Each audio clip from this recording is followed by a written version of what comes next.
This is why you should never stay awake past 3 a.m. A woman in her early 20s was away from home on a business trip. The night before she was supposed to board her plane, she had trouble sleeping and had this intense fear that someone was staring at her in her room. She was up until 3. Tossing and turning until she started to hear whispers. It was a deep voice repeating the words, "I'm coming to get you, I'm coming to get you." But she ignored it and eventually fell asleep. After her plane landed, she was exhausted but drove home anyway. About 30 minutes into her drive, she started hearing the same whispers from the previous night, but she thought it was because she was sleep deprived, so she kept driving. She was almost home when she began to feel sick. Her eyes were watering, her nose was running, and she let out a large sneeze. "Bless you," said the same deep, eerie voice. She quickly pulled into her driveway, hugged her husband, and sat down to tell him what was going on. When this happened. I can still hear that voice.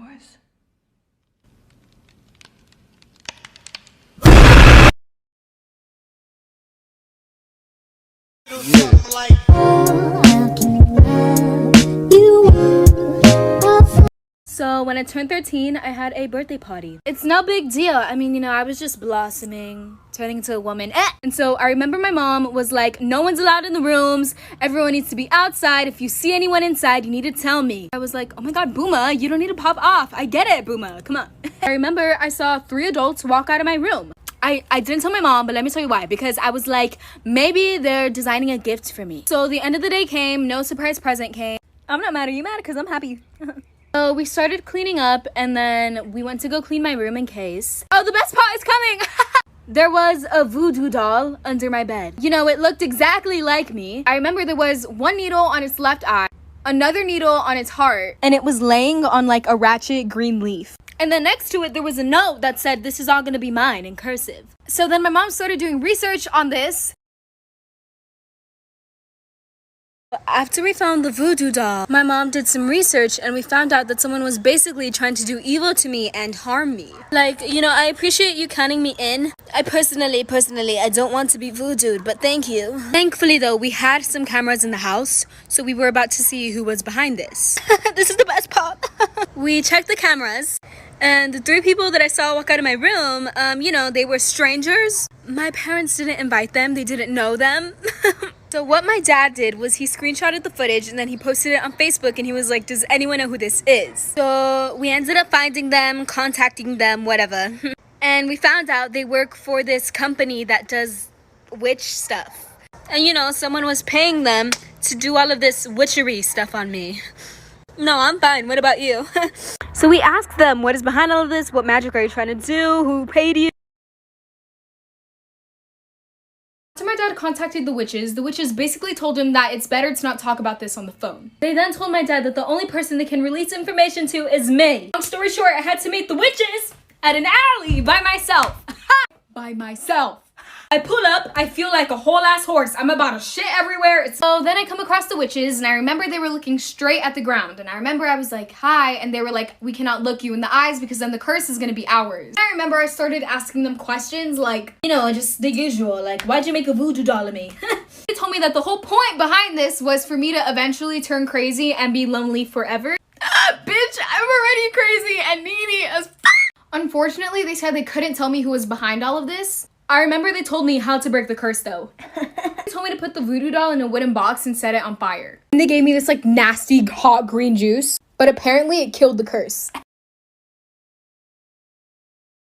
Well, one day this random guy added me on Snapchat. I added him just because you really never know. It could be my soulmate or something. Like, we're gonna call him motherfucking Larry. So right when I added Larry, he sent me a snap. Oh, this is the best part. Just wait, sweetie. So it was a photo of a wall with pictures of me, baby pictures of me, even a picture of my cat with like tiny post-its all around it. And in the caption, he was like, I manifested you, you cannot leave anymore. I was kind of scared, so I blocked him. And I remember I left to my grandma's house because I was just really scared to even be in my own house. And so the next morning of me staying at my grandma's house, we got mailed this like big box with like confetti in it. And there was this envelope, and I remember the envelope was like, hey, it's Larry. I told you you cannot leave. And my family's number was there, our address was there, and a bottle of pepper spray. Well, after Larry sends me a box with not only a letter saying that I cannot leave him, the letter also has my family's numbers, my address. Well, after receiving this lovely package, I mean, what else could you ask for? I decided to ask my grandma's neighbors, like, did you see anyone drop off this box? Anything. I'll take anything at this point. They all said no, so I was like, okay, you know what, whatever, I'm just gonna sleep on it tonight. Maybe this Larry person just tweaked out a little bit. You know what happens to all of us, whatever. Oh, I was so wrong. Okay, so guess what happened the next morning? We get a letter from Larry! So this time the letter's like, you cannot escape me, I will follow you everywhere. And so I was like, bet. So I know this guy who's really good at hacking people. I told him about my situation and he agreed to help me. Long story short, I unblocked Larry, sent him a snap with his full name, his number, everything. And I was like, still wanna follow me?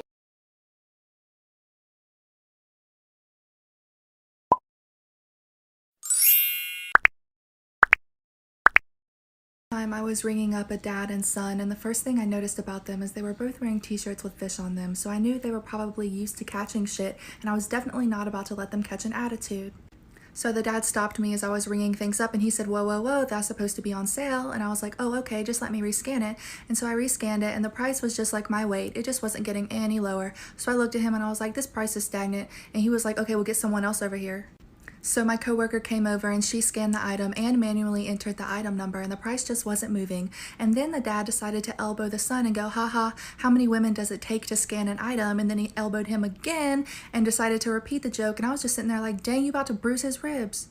So then the dad took us to where he saw the sale sign, and lo and behold, there was a sale sign, but it was for a completely different product. So I looked at him and I said, see, this sign is actually for a different product, as you can see printed on here. And then I elbowed my coworker and said, haha, how many men does it take to read a sign? Story time. There was this one time in the 6th grade during gym class I was telling my friend some stupid story about elementary school. After I finished talking, I realized she wasn't even fucking listening, so I turned around and looked at her and called her a bitch. Then this ugly-ass popular girl turns around and screams, "Did you just call me a bitch?" I turned to face her and I was like, I wasn't even talking to you, I'm talking to my friend. Then she gets in my face and says, "Stop lying, I know you called me that because you're jealous of me." After she put her nasty-ass smelly mouth in my face, she ran off to tell her little squad everything. After class finished, one of the girls came up to me and said, "If you're gonna talk about my friend like that, we're gonna have a problem." So I screamed back in this bitch's face and said, "I already told your friend that I wasn't even talking to her and I wasn't even facing her directions."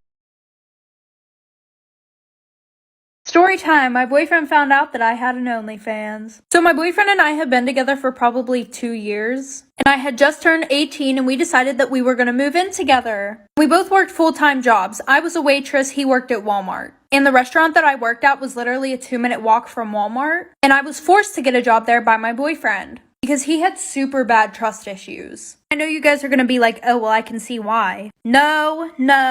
It was because of this rumor that went around right before we graduated that me and his best friend made out at a party. Child, anyways, back to the story. So then COVID hit. And it got to the point where him and I couldn't pay our bills or anything like that. So he got a job working for his uncle.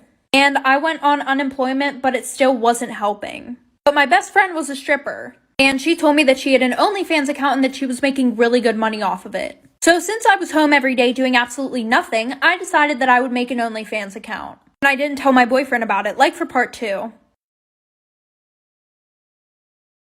Part 2 about how my boyfriend found out that I had an OnlyFans. So like I said, I made the OnlyFans and I didn't tell him about it. And I was only putting stuff on there like twice a week. But then my friend promoted me and I started making a lot more money. But then I started putting stuff on there every time that my boyfriend would go to work. So a month goes by and my boyfriend realizes that I have way more money than I did before. And he keeps asking me about it, but I tell him don't worry about it. Which definitely seemed really sus. Anyways, the one day while he's at work, I'm taking some pics for my OF. And I'm blasting my music. And I turn around and lo and behold, who do you think was standing in the doorway? My boyfriend. And he has his phone out and he's recording me. So then he started explaining to me that because since I gave him such bad trust issues, and I wouldn't tell him where I was getting the extra money, he set up cameras in the house. And he's been watching me for 2 weeks straight. He's still recording on his phone at this time. So we broke up, and now there's a video of me half naked on YouTube and him exposing me. This is why you should always lock your doors. A class was playing a game of Kahoot when they heard a voice on the intercom say, "This is not a drill, go into lockdown." The students huddled in the back of the classroom and then the power went off. Minutes later, the students heard the sound of a man screaming at the top of his lungs, running down the hallway. The lunatic man started banging on the lockers and his screams gradually got louder. He then started banging on the classroom window, yelling, "Open up." He eventually left, and 10 minutes later, a voice on the intercom said, a mentally ill person had entered the school and attacked the lady at the front desk. The staff did a sweep of the school and still couldn't find him, so they locked the doors and resumed class. Later that night, one of the janitors went into the utility closet when this happened.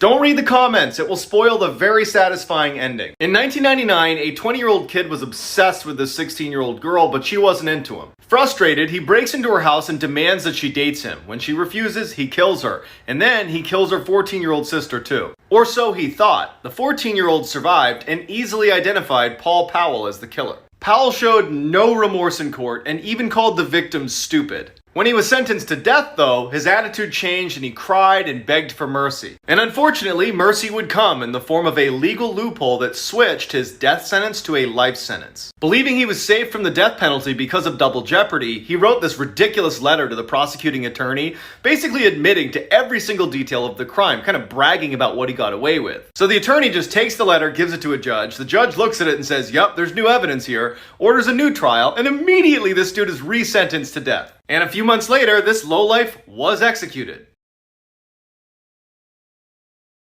This is why you should never step foot on the faraway dock. In 1994, an 11-year-old named Mark arrived at summer camp and made his way over to the dining hall where the director was going to talk about the next couple of weeks. The director emphasized that no one was allowed to swim out to the dock located way out in the middle of the lake, although she didn't say why. Mark and the 3 other boys in his cabin were so intrigued by this faraway dock that the next day during lunch, while everyone was eating, they hopped in the lake and started swimming out. When they finally got out to the dock, they were a little bit let down because it looked like any other dock. But they decide to make the best of it, they climb on top and they start playing the game where they all stand on one side until it floods, last one to fall off wins. As the corner sank, they started to hear a scratching sound coming from underneath the dock. Suddenly, hundreds of these big meaty spiders come crawling out through the breaks in the wood and slide down the slanted dock towards the boys, who panic and fall forward, and there's spiders swarming their hair and their face. Turns out the dock was off limits because it was overrun with dock spiders, and the boys flooded their nest.